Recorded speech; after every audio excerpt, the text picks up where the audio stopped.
Schwarzenegger melted?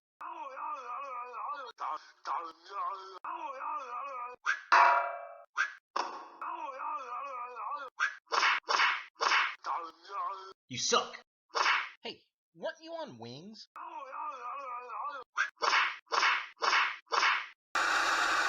Hey guys, now you can follow me on Facebook. Just go to facebook.com/UltraMaximusReviews.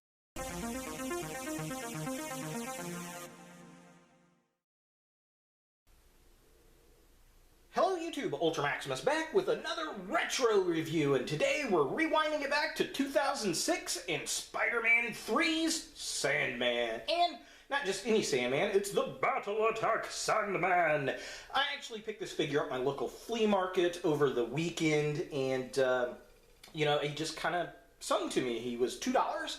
And I figured, why not? I don't have a Sandman in my Marvel Legends collection, and I know the Build-A-Figure is about to hit mass retail, so I'm probably going to pick that one up, but I figured this would be a fun little stand-in and some good review fodder. So let's go ahead and take a closer look.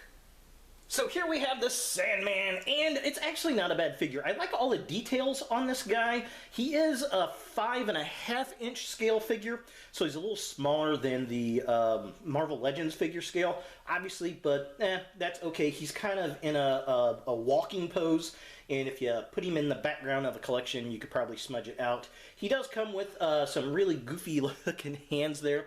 I think he's actually missing one, maybe two different hands. I think there's a more rounded ball type hand that you can put on there, because these things do just pop on and off. If I say that, now it won't come off. There it goes. They're just on these ball sockets, and these are kind of a soft rubber, which is interesting.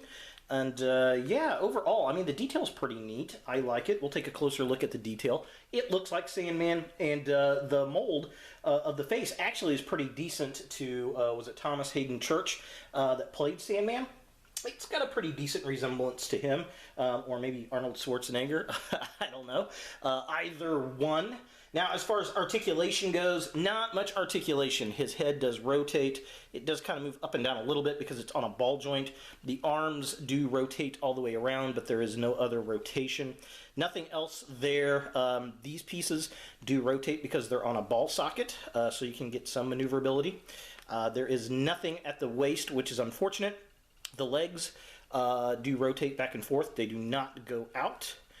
He does have a twist at the knee, but that's about it. Yeah, and he's not very articulated, but again, keep in mind, this is like a 10-year-old figure.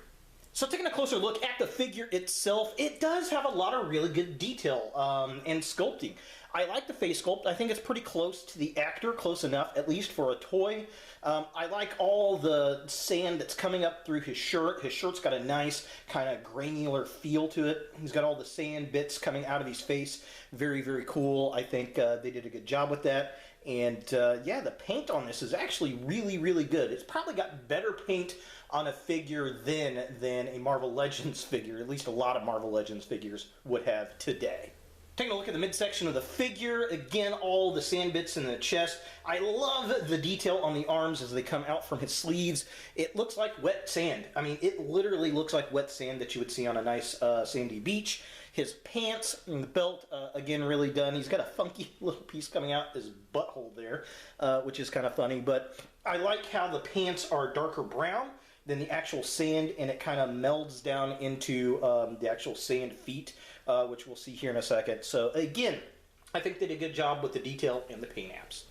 So taking a look at the bottom of the figure, I really do like the feet on this guy. Again, the pants kind of meld into the sand, and it does look like wet sand. They did a great job with that look and texture. I think they did a great job. The hands look really nice. I like especially the hand that's an actual hand. I think that looks really fun, really cool. The big morning star does look kind of neat, and yeah, that's kind of a standard thing for like Sandman and Clayface and all those types of characters. But overall, I think for a kid's toy, they pulled it off pretty well. For comparison, here we have the Battle Attack Sandman with the Marvel Legends Spider-Man 3 Venom and the 2006 Spider-Man Classics I think it's a web wall crawling Spider-Man or something. I don't know. He looks like the comic book Spider-Man to me.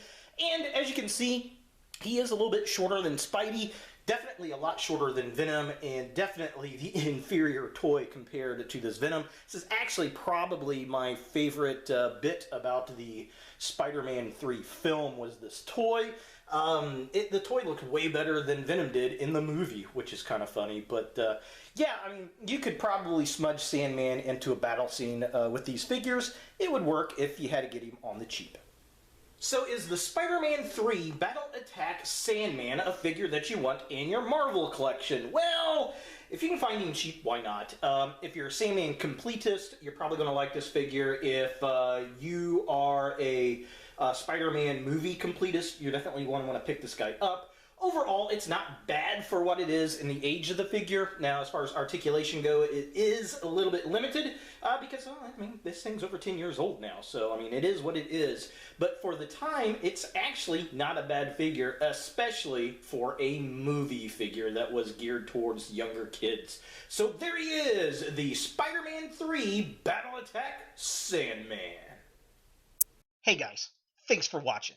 If you like this video, thumbs it up. If you hate this video, thumbs it down.